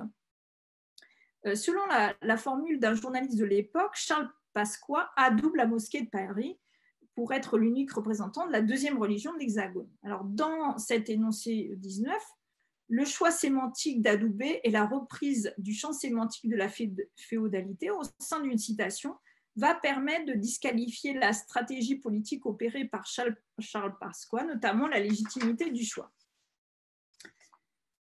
Alors, de même, le recours à la citation de Nicolas Sarkozy va être marqué par le choix sémantique de laisser périr, qui opère comme une validation de la politique menée par Jean-Pierre Chevènement, et une reconnaissance du travail de consultation engagé.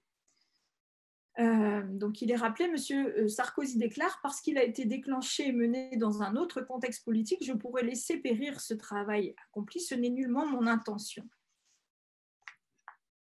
Alors, l'objectif visé par Chevènement et Sarkozy est rapporté sous la forme d'une formule attribuée aussi bien à l'un qu'à l'autre. Il s'agit d'asseoir l'islam à la table de la République.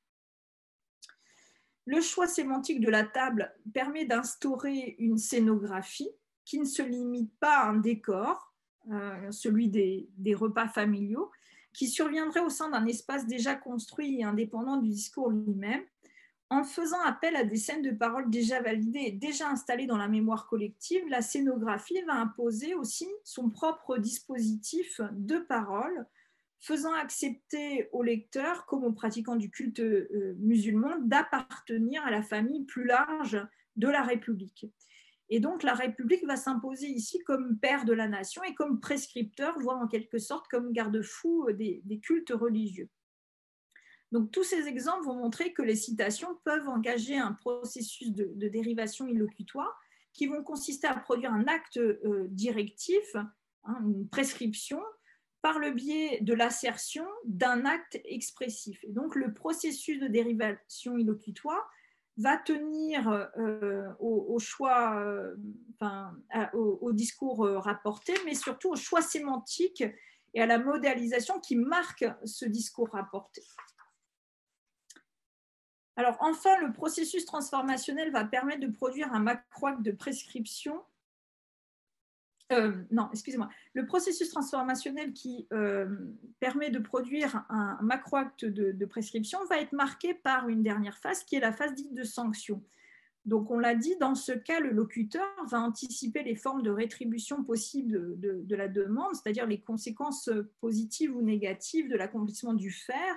Et donc, cette dernière phase va être marquée par une rupture de l'ancrage dialogique, comme on peut le constater dans l'énoncé 22, où il s'agit de toucher un nombre plus important d'associations gérant un lieu de culte ou de permettre que l'obligation de certification des comptes et de commissariat aux comptes s'applique avec un seuil très bas. Alors, j'en arrive à la conclusion. Donc, l'étude des différentes phases du processus illocutoire qui consiste à produire un acte de prescription a révélé l'existence de blocs pragmatiques prévisibles qui comportent des actes élémentaires et manifestent une forme de figement du fait de leur itérabilité. Alors, notamment au sein des discours institutionnels.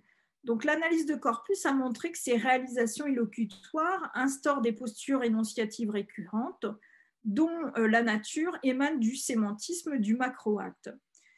Nous avons aussi pu constater que la posture de surénonciation procède d'une désinscription énonciative à l'origine du processus de dérivation illocutoire et de phénomène d'implicitation. Donc, le processus interprétatif ne s'attache donc plus simplement à combler le décalage entre deux strates de la signification, un sens primitif et un sens dérivé. Il s'agit également de dériver un point de vue énonciatif à partir d'un autre et une énonciation à partir d'une autre. Ainsi, notre approche appréhende la non-inscription du sujet dans l'énonciation comme un mode de dérivation illocutoire à l'origine d'un implicite constitutif du discours institutionnel. Cette non-inscription du sujet dans l'énonciation est contrainte par le discours lui-même et ses enjeux pragmatiques. De cette non-inscription dépend la performativité du macroacte de langage.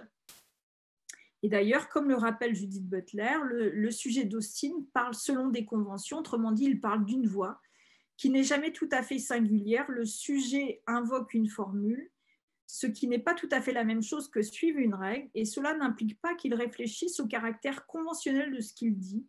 La dimension rituelle de la convention implique que le moment de l'énonciation est informé par des moments antérieurs et bien sûr postérieurs qui sont occultés par le moment lui-même. Qui parle quand une convention parle? À quel moment la convention parle-t-elle? En un sens, la convention est un ensemble de voix héritées, l'écho d'autres voix qui parlent lorsqu'on dit « je ».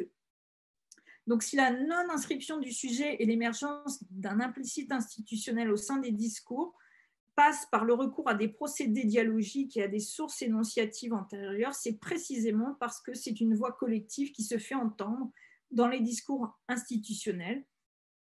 Et ce sont donc des énonciations prototypiques qui sont données à interpréter, et leur interprétation est permise par leur itérabilité.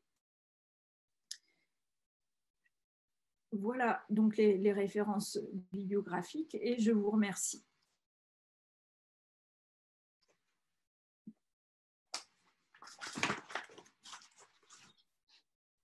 Sophie, je ne sais pas si tu me vois. Oui, je te vois. Merci. Pardon. Je te remercie beaucoup pour cet exposé qui était très dense, très très riche. Et on va passer à la partie des questions. Qui voudrait s'exprimer?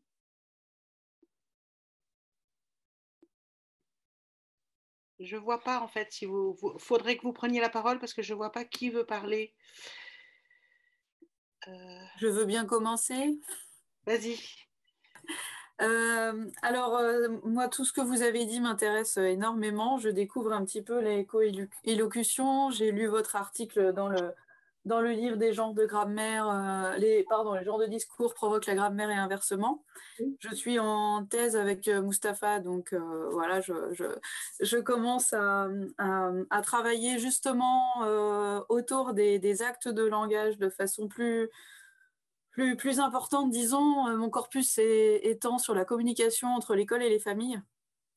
Et justement, ce qui m'intéresse, c'est dans quelle mesure, enfin c'est une question qui n'en est pas une parce que j'ai pas encore vraiment défini ma question, mais justement cet implicite institutionnel, dans quelle mesure en fait on est entre l'institution et l'individu enseignant. Voilà. Est-ce qu'il y a des bases théoriques plus précises ou qui circonscrivent un petit peu tout ça, ou est-ce que on est encore un petit peu dans le flou entre l'individu enseignant, la polyphonie d'un bulletin scolaire par exemple, et tout ce que vous avez dit par rapport à la voix collective finalement, qui voilà, on a les routines de l'enseignant, mais on a la voix de l'enseignant qui a vécu un événement, qui en fait le bilan dans un bulletin scolaire, etc., etc. Bon, c'est pas vraiment une vraie question, mais ce sont des réflexions qui sont en cours dans ma tête en ce moment, et voilà. Peut-être dans le cadre d'un bulletin scolaire, il y a une différence malgré tout par rapport au corpus que je viens d'étudier, notamment le rapport d'information. Le rapport d'information qui est clairement jalonné par des attentes, des normes, des codes. Le bulletin scolaire, je pense, fait davantage état d'une énonciation qui est peut-être moins codée, qui est l'interaction entre l'enseignant et l'apprenant, et donc qui est sans doute moins stéréotypé en quelque sorte, même si effectivement on va retrouver des routines malgré tout. On va retrouver un certain nombre de normes, d'attentes, mais peut s'y insérer sous forme peut-être d'incises des éléments qui renvoient, c'est une intuition par rapport, parce que je n'ai pas étudié ce type de corpus, mais qui renvoie à une énonciation antérieure produite et mettant en interaction l'enseignant et l'apprenant. Je ne sais pas si je réponds à votre question. Si, non, mais c'était pour avoir votre point de vue, parce que effectivement, c'est intéressant ce que vous dites, parce que vous partez intuitivement dans l'idée que le bulletin s'adresse à l'élève. Oui, oui. Alors qu'on se rend compte que pas vraiment. Donc, il s'adresserait plutôt à qui? Aux parents? Aux parents. Voilà, aux parents, en fait. Et c'est ça qui est intéressant, c'est un petit peu le point la qui troisième m'intéresse, c'est qu'on a plusieurs énonciateurs, mais on a aussi plusieurs destinataires directs et indirects. Les actes de langage il y a une subtilité en fait, parce que même s'il y a un bilan fait à l'élève à un moment donné, il y a un message implicite aux parents, surtout quand c'est négatif en fait. Donc, on est dans une situation de triple adresse, en quelque sorte. Oui, si on ne compte pas les destinataires indirects que sont les autres enseignants et l'équipe de direction au second degré, par exemple. Ok. Mais bon, c'était pour avoir votre point de vue un petit peu à chaud comme ça sur mon corpus. En observant votre corpus, mais oui, c'est vrai que vous avez raison. Il y a effectivement une troisième personne qui est récurrente dans ces bulletins et qui montre que peut-être l'élève, l'apprenant, va se situer comme étant peut-être pas celui à qui le bulletin est adressé. Mais ça dépend à quel âge, évidemment, hein, bien sûr. Ouais. Bon, après, on a les formules du type procésitoire, des choses comme ça qui montrent que voilà. Oui, tout à fait, merci. Moi, j'ai une question, c'est Béatrice, mais Amina, tu veux peut-être parler d'abord? Oui, je voulais. Vas-y. Oui, est-ce qu'on peut dire que votre orientation, votre recherche ne consiste pas en quelque sorte à élaborer une forme d'esthétique d'une anti-création verbale, pour reprendre le titre de Bakhtin, dans la mesure où j'ai l'impression que ce que vous nous avez montré, c'est que vous êtes attaqué ou vous attaquez à travers les corpus à étudier toutes les sédimentations discursives et des pratiques sociales en même temps.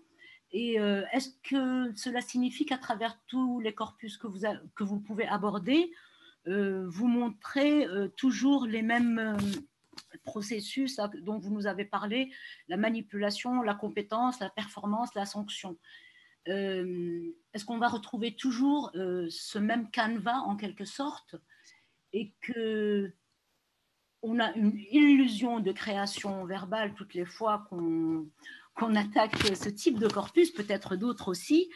Enfin, c'est ça qui m'a frappée. Qu'on avait affaire vraiment à des formes de sédimentation à la fois discursive et des pratiques sociales. C'est ça qui est révélé. Voilà, c'est une remarque. Oui, alors effectivement, sur les objectifs que vous avez pointés, c'est tout à fait ça. Alors, est-ce que cette sédimentation va s'appliquer à tous les types de corpus? C'est vrai que je me suis attaquée très volontairement plutôt à des discours institutionnels. C'est une volonté de ma part pour plusieurs raisons. Notamment parce que je voulais travailler en particulier sur les actes directifs, prescriptifs. Je voulais aussi travailler sur la question des normes et mettre en relation justement les différentes phases. Et c'est vrai que les discours institutionnels se prêtaient particulièrement à cette démonstration, ce qu'on n'aura pas nécessairement dans des corpus comme Catherine Kerbrat utilise régulièrement, qui correspondent plutôt à des conversations de la vie ordinaire, hein, puisqu'on n'aura pas nécessairement un projet pragmatique dans une conversation informelle entre deux amis qui va être menée de la phase 1 à la phase 4, hein, avec ces différentes phases, parce il n'y a pas nécessairement un enjeu de faire dans une conversation informelle. Donc, est-ce que cette démonstration s'applique à tous les types de discours? Je pense que ma recherche, je l'ai pensée plutôt en travaillant sur des discours institutionnels et de montrer un peu cette mécanique qui jalonne les discours institutionnels. Merci. Je voudrais dire deux mots. Je ne sais pas si vous m'entendez. Oui, on t'entend bien. Oui, alors le projet, Sophie, ce projet est très intéressant parce qu'il est vraiment pluridisciplinaire. Il réussit à marier sémiotique, linguistique, théorie de la communication sociale, etc.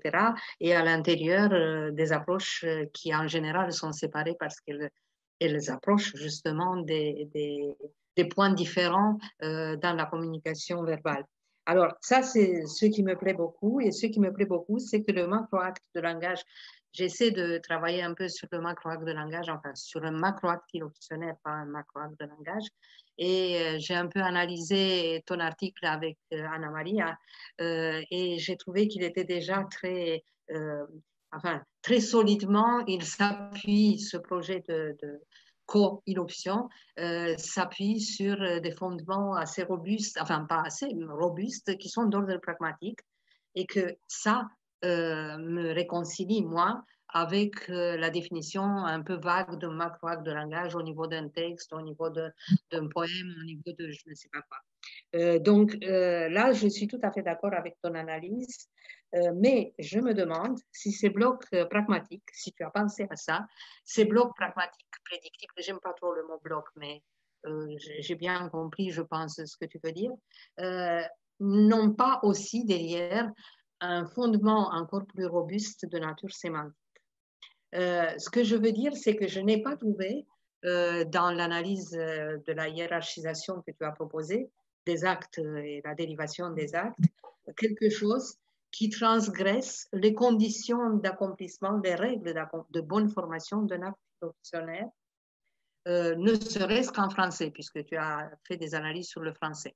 C'est-à-dire, si dans la conceptualisation d'un acte illocutionnaire dans une langue, on a tous les éléments, enfin, c'est ce que je pense moi, toutes les valeurs modales hiérarchisées déjà, qui représentent, qui renvoient aux conditions de réalisation de l'acte dans la langue et la culture concernée, aux conditions essentielles, à la visée canonique que tu définis, la visée perlocutoire canonique. Si on trouve tout ça, ça veut dire que le macro-acte que tu définis par l'éco-illocution est un macro-acte illocutionnaire aussi, c'est-à-dire il ne transgresse pas la valeur illocutionnaire de cet acte tel qu'elle est conceptualisée dans une langue, par le verbe qui le dit. Je ne sais pas, j'ai été un peu confuse peut-être dans ce que j'ai dit. Ce que je veux dire, c'est qu'il y a un fondement sémantique dans la conceptualisation même de l'acte illocutionnaire dans une langue. Alors moi, j'ai été très concernée par l'alerte. Alerter, est-ce que c'est alerter? Est-ce qu'on peut dire que alerter est conceptualisé? Le verbe alerter conceptualise un acte illocutionnaire. Ça, c'est une question que je me suis posée. J'essaie de faire depuis que tu as commencé de faire des tests linguistiques pour voir s'il se comporte comme avertir, par exemple, qui est certainement un acte illocutionnaire. Mais qu'on pense à alerter ou avertir, peu importe si alerter le verbe a vraiment un statut de verbe performatif, avertir là, c'est certain.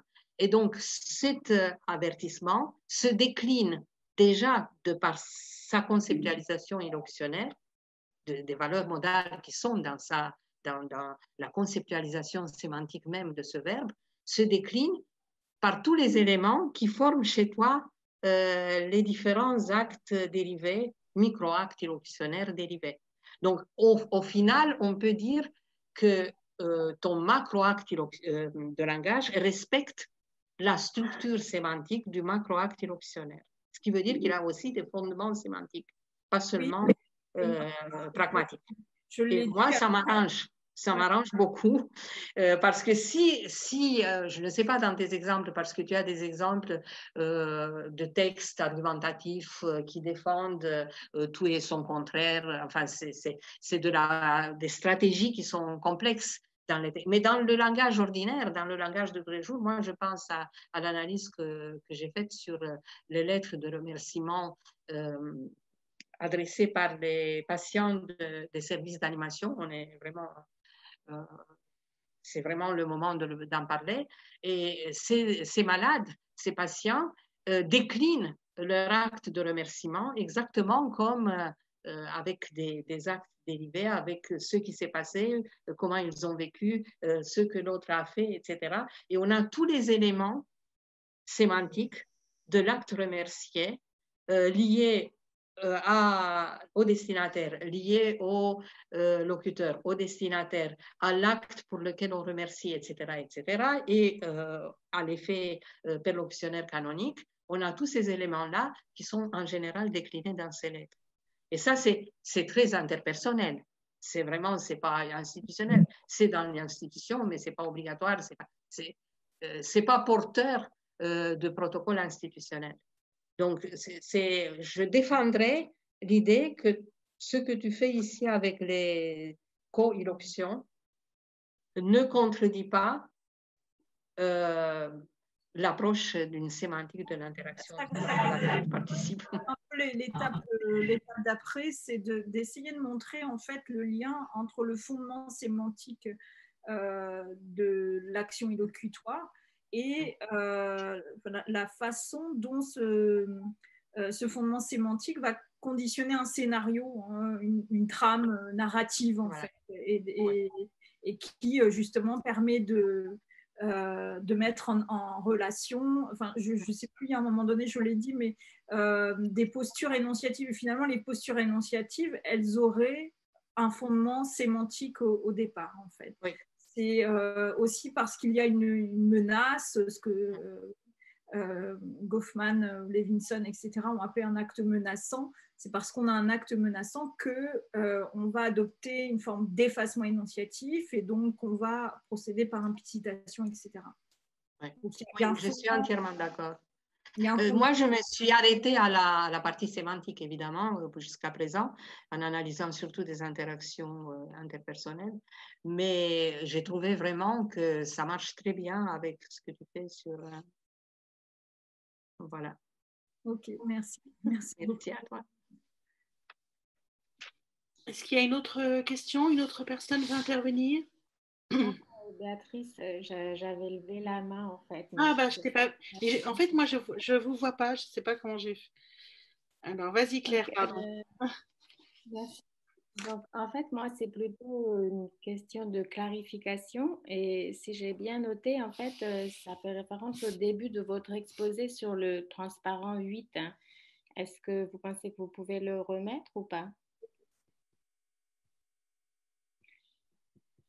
Donc je pense que vous allez y arriver, mais c'était tout au début, donc sur la définition de ce que c'était qu'un acte de langage indirect. Et donc, vous présentiez plusieurs points de vue, peut-être, ouais, c'est 8 ou 9. En tout cas, vous disiez qu'il y avait plusieurs, peut-être c'est 9, voilà, il y avait plusieurs théories et qu'en fait, on pouvait considérer que l'acte de langage indirect, enfin qu'un énoncé était soit polysémique, soit superposait en fait un acte de langage primitif et un acte de langage indirect. Vous avez dit quelque chose comme ça, non? Oui, oui. Et donc, ma question c'était, si on prend un des exemples que vous avez donné juste avant ou juste après, qui était, je ne sais pas, est-ce que tu peux me passer le sel? Et la personne répond, je peux te le passer, quelque chose comme ça. Est-ce que dans ce cas-là, justement, quand la personne répond simplement, je peux te le passer, et ne fait pas l'acte, en fait, de passer le sel, on va considérer quand même qu'il y a un acte de langage indirect, c'est-à-dire dans quelle mesure est-ce que vous pensez que l'acte de langage est défini indépendamment en fait de la réaction, de l'interprétation que l'interlocuteur en a fait? Moi, oui. Je sais qu'il y a des approches un peu différentes. Hein.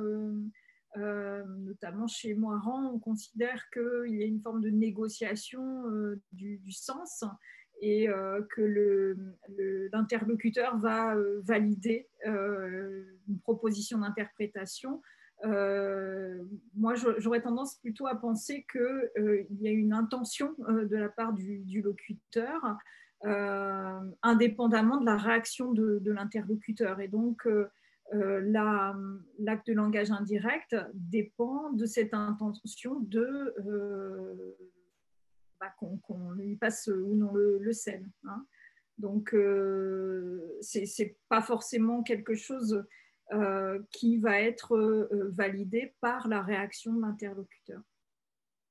Parce que du coup, en fait, quand on a une position comme celle-ci, j'ai l'impression que finalement, on analyse l'acte de langage indépendamment de son inscription dans une interaction, alors que d'une certaine façon, vous ne pouvez pas avoir, enfin, personne ne peut jamais avoir accès à l'intention du locuteur à part le locuteur lui-même, alors que le langage, en fait, l'étude des dialogues, etc., peut nous être utile justement pour différencier des actes de langage par le type de réponse qui est donné. Vous voyez ce que je veux dire?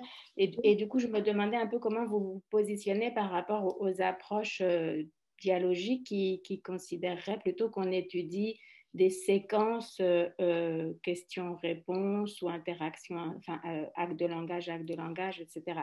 Mais j'ai l'impression que vous avez répondu, que vous, en fait, vous étudiez l'acte de langage de façon... Ça ne veut pas dire que je ne prends pas en compte l'interaction. Évidemment que l'interaction va donner des indications sur l'actualisation d'une valeur élocutoire plutôt qu'une autre.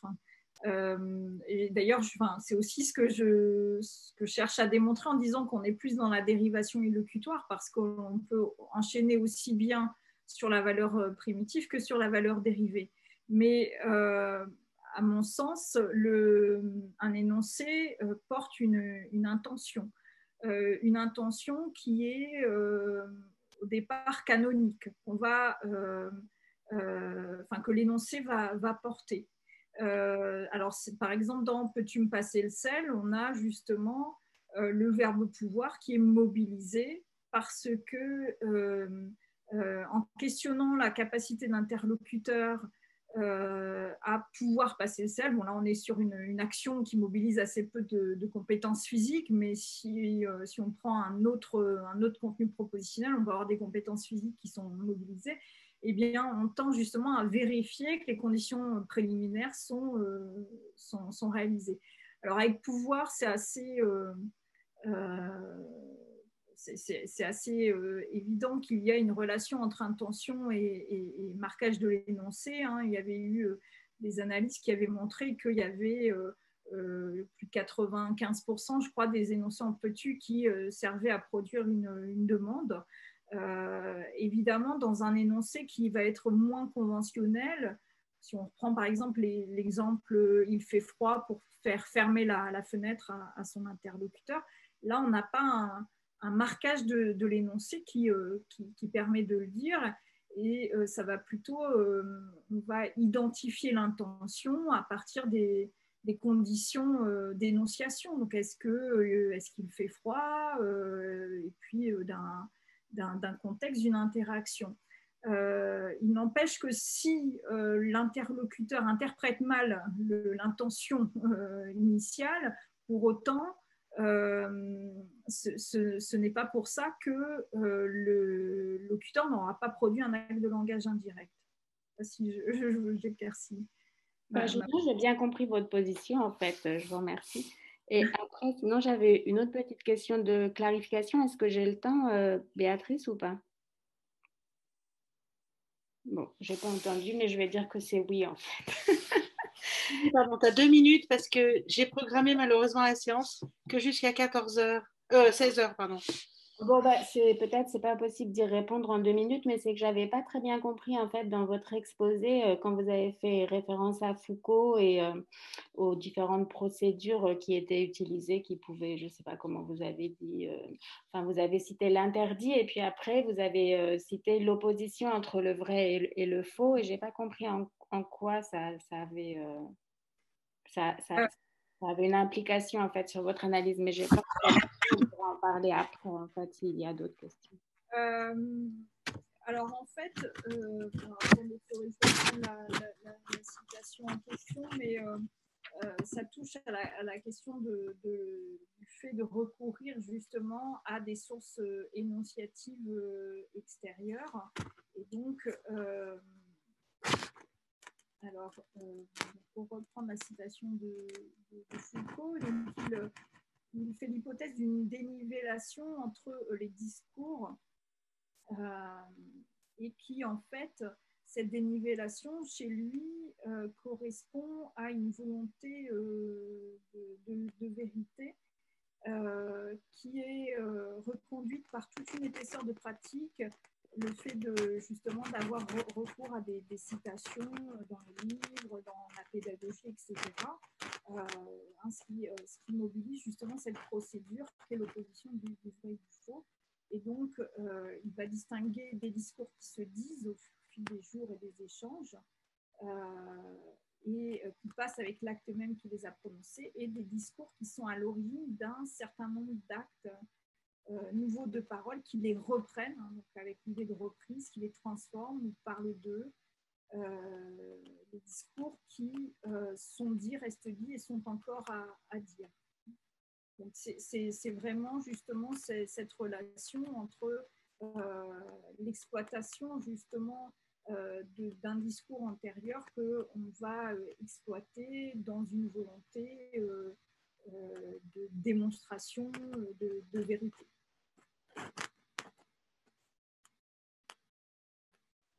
Je vous entends. Ce que je ne comprends pas, en fait, c'est le rapport avec le faux ou l'opposition du vrai et du faux. J'ai l'impression que c'est juste un truc de construction du vrai, de reformulation, de choses comme ça, mais je ne vois pas en quoi il y a une opposition vrai ou faux dans ce dont vous avez, enfin, dans ce dont Foucault parlerait. Mais bon, c'est sans doute pas très important, donc... Parce que c'est comme ça qu'il le nomme. Très honnêtement, il faudrait que je me replonge dans ce passage parce que ça fait un moment que je n'ai pas lu cet extrait, mais l'idée c'était de recourir à des citations qui tendraient justement à justifier et donc à opposer le faux. Ok, je vous remercie.